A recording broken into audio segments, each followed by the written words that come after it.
let's talk names. I was having a conversation with a student of mine yesterday, and the topic of names came up because the student wanted to be called by a different name.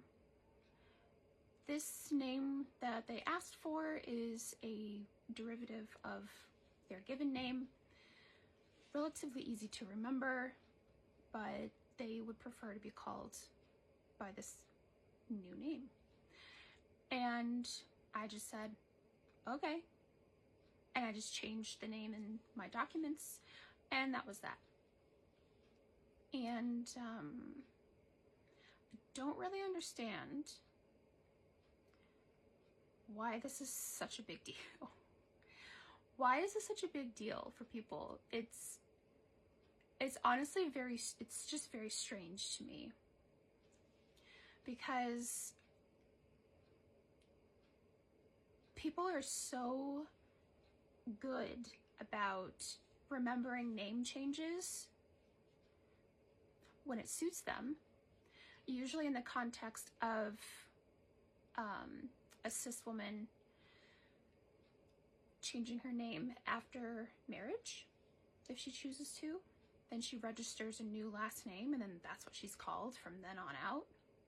I mean, that's what I did. I registered a new last name, and then that's what everybody called me. I was addressed as first name, last name, new last name. People don't use the old last name anymore. Simple.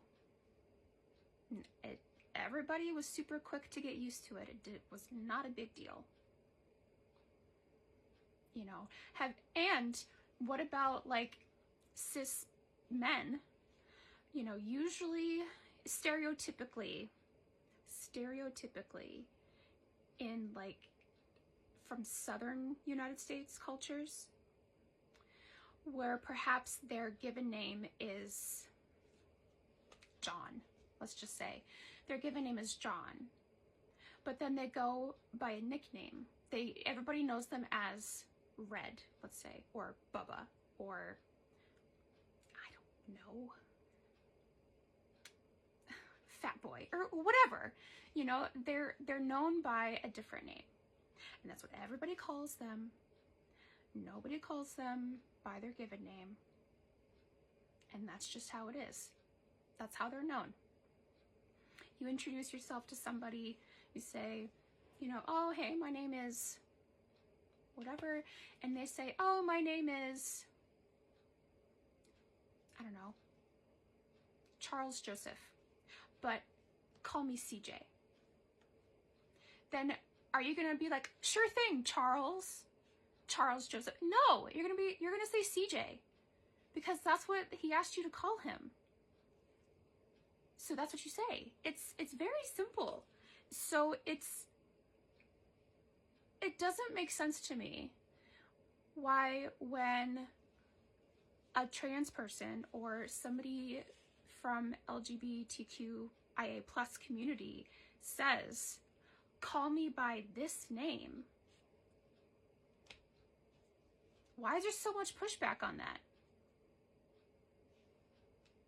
It doesn't make sense. Why is there so much pushback on that, you guys? If you're feeling attacked right now watching this, then that just indicates to you that you need to do some soul searching. You need to reflect on yourself, and you need to reflect on how you have accepted using different names in all these other contexts, but you're very resistant to using different names when it comes to the LGBTQIA plus community. Okay, so that's what you need to do. And if you're not feeling attacked, but you're also maybe thinking, well, why can't they just use the name that their parents gave them? See my previous examples. People go by nicknames and different names all the time. And in those contexts, it's no big deal. So why is it a big deal now? So somebody asks you to call them by a particular name, call them by that name. It's very easy. It's very easy.